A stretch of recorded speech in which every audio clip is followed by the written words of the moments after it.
la paz, pero hay que ver qué es la paz en realidad. Y creo que para todo esto vamos a hablar con el experto, que es el licenciado Manuel Vázquez, catedrático, licenciado en Desarrollo Humano con maestría en Educación por la Paz, ambos por la Universidad Albert Einstein. ¿Cómo estás? Hola, muy bien, Mariana, muchas gracias, muy contento. Gracias por estar con nosotros el día de hoy aquí en En Fin. Y bueno, yo te preguntaría, Manuel, que tú te has especializado en estos temas. Vamos a partir de qué es la cultura de paz. ¿De dónde viene este concepto? Bueno, es algo a veces no cercano a las personas. Identificar, por ejemplo, que cuando hablamos de paz la asocian con guerra y entonces dicen, ¿cómo cultura de paz si no estamos en guerra, no? Cuando en realidad la paz es un término opuesto a violencia, y violencia sí hay en todos lados. De hecho, hay guerra en nuestros hogares, cuando hay problemas con nuestros hijos, hay problemas con nuestra pareja. Entonces, la paz es un término opuesto a violencia y por lo tanto, construir una cultura de paz es construir un entorno en el cual las personas construyan la armonía e identifiquen la violencia y la rechacen. Y entonces se requiere una formación para crear esta cultura de paz. Y que esta formación, ¿de dónde viene? ¿De los valores? ¿De valores personales, de actitudes, de comportamientos? Y de destrezas. Las personas necesitan destrezas para poder resolver sus conflictos de manera positiva, lograr las cosas que se han planteado, pero en concordancia con los demás, no en oposición a los demás. Sí, ¿cuáles son estas destrezas? ¿Cómo poder desarrollar estas destrezas? Mira, por ejemplo, tenemos destrezas vinculatorias, que quiere decir cómo llevarnos bien con las personas y construir unión con ellas. A veces no vamos a ser los mejores amigos, pero necesitamos estar de acuerdo con nuestros vecinos para poder llegar a un fin común, a una armonía común. Entonces, unas son destrezas vinculatorias, poder unirte a las personas. Hay destrezas sociales como las comunicativas, poder decir las cosas que queremos decir y que las personas capten el trasfondo que nosotros estamos comunicando. Sí. Porque a veces en una inflexión de voz o en una palabra mal utilizada, transmitimos el lenguaje opuesto a lo que queríamos. Claro, y entonces esto se requiere, yo entiendo que esto se requiere también de tener muchísima conciencia, o sea, vivir en conciencia permanentemente. Sí, de hecho no solamente vivir en conciencia personal, sino vivir en conciencia de los demás. Ajá. Porque es tan fuerte la influencia de los demás que en ocasiones no nos alcanzamos a dar cuenta de cuánto nos absorbemos en ellos. Si tenemos la suficiente empatía y conciencia de ellos, vamos a saber que estamos compartiendo, no sé, ideales violentos, o que nosotros nos estamos oponiendo a algo en lo que en realidad estamos en común con ellos. ¿Qué sería un ideal violento? No lo conozco. Por ejemplo, comúnmente el que más se utiliza es el desquite. Ajá. Ojo por ojo, diente por diente, y por lo tanto, lo que tú me hiciste, aquí lo tengo guardado en una cuenta que te voy a cobrar en el futuro, ¿no? Que me pasó, apenitas hace unos días. Sí, tal cual. Y a veces no nos enteramos y nos Qué ocurre. Fuerte. Sí. Nos pasa algo y decimos, bueno, es fruto de las circunstancias, pero hubo una persona que deliberadamente nos quería dañar y lo logró, aunque no nos enteremos. Sí. Entonces la cultura de la violencia se construye en elementos tan pequeños, como pequeños desquites, como chismes que hacen en nuestro entorno, que debilitan nuestra imagen, nuestra reputación, o incluso violencia directa, como un choque de hombros. Claro, o un insulto, ¿no? O un grito. Un exabrupto que alguien tiene, que incluso daña a un tercero que es valioso para ti. Y entonces la cultura de la violencia frente a la cultura de paz significa construyo la violencia a través de pequeños elementos que te desquician y por lo tanto la cultura de paz es construyo la paz a través de pequeños elementos que van formando armonía y concordia entre nosotros.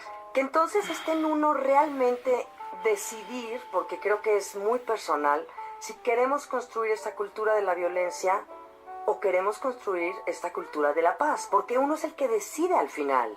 O sea, estamos expuestos a muchas cosas que no nos gustan. Claro. ¿No? Manuel Vázquez, catedrático, estamos hablando de cultura de paz. ¿Cómo entender esta cultura de paz tan necesaria hoy en día? ¿No? Entonces, sí estamos expuestos a muchas cosas que tal vez son desagradables, que nos violentan, que nos enojan, que nos intimidan, personas que tal vez pues, no concordamos con ellas, no estamos de acuerdo, no pensamos igual. Sí. Una diversidad impresionante. Cosas personales y cosas que simplemente ocurren. Y cuando Sí. estamos expuestos a todo ello, necesitamos estar preparados para enfrentarlas. Porque si no estamos preparados, entonces nuestra primera reacción instintiva es atacar. Atacar para protegernos o huir para protegernos. En este caso, si tú te preparas, por ejemplo, emocionalmente, con tu inteligencia emocional para hacer pausas, acabas de crear el primer elemento, se llama mediatizar, el primer elemento para enfrentar la violencia. Mediatizar. Mediatizar, que es coloca algo en medio, que puede ser un espacio de tiempo, una distracción, un momento que tú necesites para poder actuar con mayor serenidad. Si no mediatizas, entonces tu impulsividad te hace reaccionar como siempre lo has hecho. Recibes un empujón, das un empujón. Recibes un insulto, profieres otro insulto. En este caso, contenerte es un primer elemento. Ujú. Pero después de contenerte, ¿qué haces, verdad? Entonces vienen el resto de las herramientas. Por ejemplo, la asertividad tiene que ver con aclarar las situaciones, con comunicarte con seguridad y con firmeza, sin agredir al otro. Así es que tú puedes, sin decirle al otro que es esto, que es lo otro, Con seguridad y con seguridad, Ajá. con afirmación. afirmación. Ajá. Y de esta manera afirmativa puedes confrontar, porque es válido. En la paz no todo es hacer yoga, mantras, Y zen. meditar y ponerse nombre. Exacto. De o sea, acuerdo. las personas activistas de la paz son personas que tienen indignación, pero esa Sí. indignación no significa violencia contra el otro, significa un estado emocional en el cual yo estoy en desacuerdo con lo que le pasa a los niños, con lo que le pasa a los marginados, a las minorías, etcétera, ¿no? Cuando tus emociones te dominan, entonces no tienes inteligencia emocional. O sea, se basa un poquito en esto de, como dices tú, mediatizar, poder tener esta pausa de reflexión, de respirar, de contenerte, de no reaccionar visceralmente, Claro. ¿no? Y eso tiene que ver con la inteligencia emocional. Sí, Tal esa, cual. sí, es Sí. totalmente. Inteligencia emocional es la capacidad de resolver problemas emocionales. Ok, ahora, la asertividad. Es que hay que ser asertivos. Escuchamos, ¿qué asertiva persona? ¿Qué quiere decir ser asertivo? ¿Cómo encontrar la asertividad? La asertividad viene de acerto, que es una afirmación, un acerto, ¿no? Por lo tanto, ser asertivo es ser afirmativo. Ser afirmativo es el momento en que tú enfrentas algo en lo que no estás de acuerdo y tú aclaras, y puedes hacerlo con vehemencia que no estás de acuerdo, pero se destruye la asertividad en el momento en que tú atacas. Ujú. Atacas cuando agredes, cuando lastimas. Básicamente, toda la violencia se define porque ocasiona una herida. Sí. Cuando tú estás, no sé, educando a tu hijo y entonces el niño necesita ir a la escuela y tú lo envías a la escuela y él se siente agredido, no lo has agredido porque no lo has herido. Salvo que cuando lo mandes, entonces sí lo mandes con insultos, ¿no? Sí. Así es que la herida básicamente es lo que forma la violencia. Heridas sociales, heridas psíquicas, sociales como el atentado que hacen a tu prestigio, ¿no? Por ejemplo, es una herida social, moral, ¿no? Pero hay heridas tan sutiles que solo se llegan a saber con el paso del tiempo, como cuando las personas le hacen un apodo a alguien que es denigrante, la persona cree que es tierno y con el paso del tiempo entonces se da cuenta que ha sido lastimado. O niños, por ejemplo, que no son conscientes de que sus padres les tratan peor que a otro de sus hermanos y hasta con el tiempo se dan cuenta, ¿no? ¿Cómo construir la asertividad? En el momento en que rechazas todo eso que te hiere, rechazas todo tipo de violencia, sin a su vez proferir violencia. Porque entonces la asertividad se convirtió en un acto de violencia. No es asertividad, es violencia. Ajá, entonces es una línea muy delgada. ¿Estás de acuerdo, no? Es muy delgada, con un Manuel. criterio que sí es muy claro. Ajá. ¿Estás hiriendo o no estás hiriendo, no? Es diferente que la persona se sienta herida. Por ejemplo, yo soy tu mamá y no te casaste con la persona que yo esperaba y me heriste. Sí, bueno, nada en más realidad no. quiero decirles para las personas que están encendiendo la radio que estoy platicando con Manuel Vázquez. Él es licenciado en Desarrollo Humano con maestría en Educación para la Paz, ambos por la Universidad Albert Einstein, que está en el Estado de México. Él es pues un experto catedrático, que estamos hablando de este temazo que es la cultura de la paz. Cómo provocarnos, cómo vivir en esta cultura de la paz, no de la cultura de la violencia. No, es la otra parte, es la parte, el otro lado de la moneda, que uno puede elegir y uno puede aprender a vivir, porque es que es tan sutil. ¿Estás de acuerdo? Sí, incluso mira, el Politécnico sacó un violentómetro hace unos años Y en este violentómetro designaba 30 formas en que las personas van construyendo la violencia en las relaciones de pareja. Ujú. Y a veces las personas no se daban cuenta que estaban en el nivel 15 de 30 del violentómetro. Ay, qué O fuerte. sea, su relación es sumamente violenta, pero nunca lo habían descubierto hasta que empiezan a acercarse a estos estudios sobre paz y violencia. Y se dan cuenta, por ejemplo, que si la pareja les está prohibiendo ver a sus amigos, esta es una forma de violencia alta. Porque lo que están provocando en la persona es una forma de esclavitud moderna en la cual yo te controlo psicológicamente y decido por ti. Y a la larga entonces construyo cultura de violencia en algo tan simple como, ay, o sea que viste a Adolfo, o sea que es tu amigo, entonces yo no te basto. Y ese pequeño elemento da pie a 2 o 3 siguientes pasos en donde vienen los golpes. Ah, uff, qué fuerte. Ahora, ¿cómo promover esta cultura de paz a través de la educación? ¿No? ¿Cómo se podría promover en las escuelas a los niños? Debería ser un tema de escuela, de primaria, ¿sabes? O sea, en donde, pues sí, hacer una revisión más o menos de valores, de actitudes, de cómo te comportas, pero realmente estudiándolo, para entonces generar todo este conocimiento y esta reflexión ante las reacciones que uno tiene y conforme cómo uno recibe, cómo interpreta uno la vida. Sí, sí, de hecho, si tuviéramos una materia de cultura de paz en la primaria, en cada grado escolar, secundaria, preparatoria, la gente cuando llega a las carreras va a construir otro mundo, cuando se haga cargo profesionalmente de este mundo que tiene. Ahora, hay pequeñas acciones que sí se pueden hacer, porque Sí. pues en la escuela se estudian valores, porque hay educación cívica y ética. Claro. Y si pudiéramos estudiar los valores éticos para la paz, valores decíamos como la armonía, valores como la comunicación, valores como la asertividad, pero muchos otros valores como la tolerancia, por ejemplo, valores como la comprensión de las diferencias y además valoración de las diferencias, podríamos facilitarlo y está en nuestras manos de los educadores que son maestros, pero también de los educadores que somos padres, tíos, vecinos, parientes de alguna manera, amistades, porque los pequeños consejos que uno da en ocasiones son consejos poderosísimos, en los cuales se basa la persona para el resto de su vida. Por supuesto, un buen consejo, un mal consejo lo puedes tener toda tu vida. O un buen comentario o un mal comentario. Y no se requiere un aula. Claro. Lo puedes hacer en tu casa, ¿verdad? Sí, pero por ejemplo, el clásico caso del papá que se la pasa diciéndole a su hijo, es que eres un tonto, es que qué tonto, vas a crecer sintiéndote un tonto, porque este es todo entonces, ¿cómo romper con estas estructuras? Y de alguna manera, como dices tú, entender la igualdad, la tolerancia, la comprensión de las diferencias entre unos y otros, y que no nos gane esta fuerza interna tan fea. Primero puedes construirte hábitos como por ejemplo el hábito de la retroalimentación.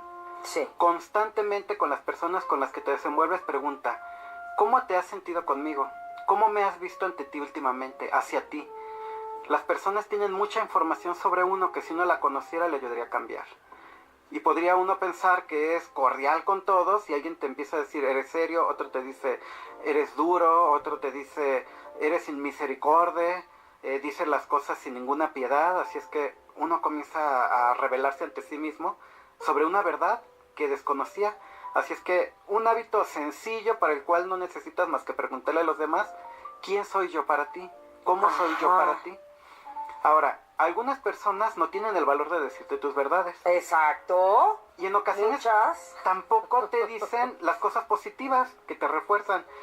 En el camino lo vas a ir aprendiendo. Sí, pero también uno siempre está esperando, Manuel Vázquez, que estamos hablando de la cultura de la paz aquí en fin de W Radio, uno siempre está esperando que vengan y te digan tus cosas buenas. Yo no creo que sea tampoco esa postura. O sea, uno sabe lo que hace bien y uno sabe lo que hace mal porque tenemos un criterio, tenemos una intuición, porque somos seres conscientes. Entonces, esperar que te vengan a reconocer, no sé si sea el camino adecuado. Digo, qué bonito sería, pero no pasa. ¿O pasa poco? Pasa poco y a veces la gente no es muy precisa, ¿no? Te dice, eres una buena persona. Ajá. Pero no hay una descripción de fondo, ¿no? Pero cuando empiezas a encontrar elementos en ti que te motivan a fortalecerlos o a irlos afinando, Entonces es positivo que las personas te digan algunas cualidades inesperadas de ti. Por ejemplo, cuando las personas nos sentimos mal, tú te acercas y nos das una palabra de aliento. Ujú. No era de lo que yo estaba pendiente de mí, pero acabo de descubrir un elemento que tengo que reforzar, porque eso es importante para nuestras relaciones. Así es Sí. que algunas cualidades es bueno que te las digan, ya que te digan, eres bello, eres lindo. Que entonces se vuelve un poco el tema egocéntrico, Sí. para mi gusto, y un poquillo alejado de la realidad de lo que estamos tratando de aterrizar el día de hoy. Claro. Porque al final creo yo que también tiene que existir aquí, sobre todo, el amor propio, la apreciación de que somos seres únicos, irrepetibles, que tenemos muchas cualidades, que somos valiosos, que tenemos muchos defectos. Yo, ¿sabes qué? Te digo una cosa, yo no tengo miedo en ver mis defectos. En serio, porque eso a mí me hace ser mejor persona. Claro. Yo no me siento una persona perfecta en lo absoluto. Entonces prefiero ser más aterrizadita, más humilde, no rendirme ante ciertos defectos y demonios que me sobrepasan a veces, pero eso me permite evolucionar como persona y como individuo. De hecho, quitarte ese miedo a reconocerte y darte cuenta que no eres perfecto, sino por el contrario tienes un montón de fallas, hace que te des seguridad en ti mismo, no lo opuesto. Las personas podrían pensar, mientras más virtudes encuentro, más seguro estoy de mí. No, porque cuando tú ves tu propia cara real, entonces te sientes seguro frente a una verdad. Y entonces no tienes miedo y por lo tanto no hay violencia, porque la violencia surge del miedo, surge del temor a que te descubran, del temor a que atenten contra ti. Y cuando dices, bueno, soy imperfecto, te liberas de ese temor de tener que dar una cara falsa sobre ti y de que te descubran, y por lo tanto esas muestras agresivas de rechazo las evitas, no ocurren, no vienen. Sí, ahora, ¿cómo sientes tú la cultura de paz hoy en día, en estos días que vivimos aquí en este país, en México? Creo que hay dos extremos, ¿no? Por un lado, bueno, hay un ambiente de violencia bastante fuerte. Pero por otro lado, cada vez México se reconoce ante el mundo como una sociedad cordial, una sociedad amable. Recibimos a los extranjeros con amabilidad. Sí. Por lo tanto, esta cara contrapuesta pareciera que es una paradoja, ¿no? Como en un lugar tan violento puede existir una cualidad tan fuerte como la amabilidad, pero son paradojas sociales que existen y creo que al final esta cultura de la amabilidad es la que está destinada a prevalecer. Sí, ahora, por ultimísimo, el racismo, el clasismo, las diferencias, la desigualdad.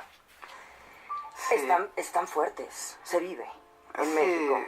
De se una vive manera en el que mundo. en el mundo, de acuerdo. Hablemos de el mundo, a nivel global, hablemos. Pero esto es un factor muy importante también para que no exista una cultura de paz. Sí, sí, o sea, la cultura de la discriminación, siempre la discriminación en la cual yo quedo arriba, o sea, no hay discriminación en la cual yo quedo abajo, ¿no? Ajá. Cuando yo discrimino siempre soy superior. Tiene que ver con esto que hablábamos de la inseguridad.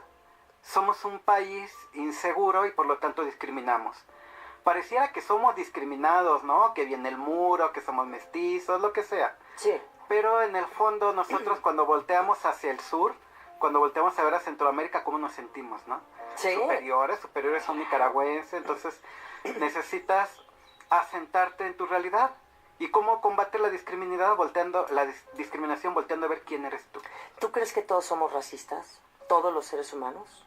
Creo que tenemos diversos grados de racismo. A veces no eres discriminador en lo racial, pero eres discriminador intelectualmente. Ajá. O eres discriminador en ciertas cualidades o familiarmente, ¿no? Ay, qué interesante, de veras, qué maravilla hablar contigo, Manuel Vázquez, licenciado en Desarrollo Humano con maestría en Educación por la Paz. Ya no entendamos este concepto de la paz, de que, ay, quiero paz, sí, empieza a aplicar la paz. Desde tu perspectiva, desde tu propio cambio, desde tu reflexión, introspección, transformación. Y Claro. bueno, yo creo que esta es una gran clase la que nos acabas de dar, de verdad. Te agradezco Sí, mucho.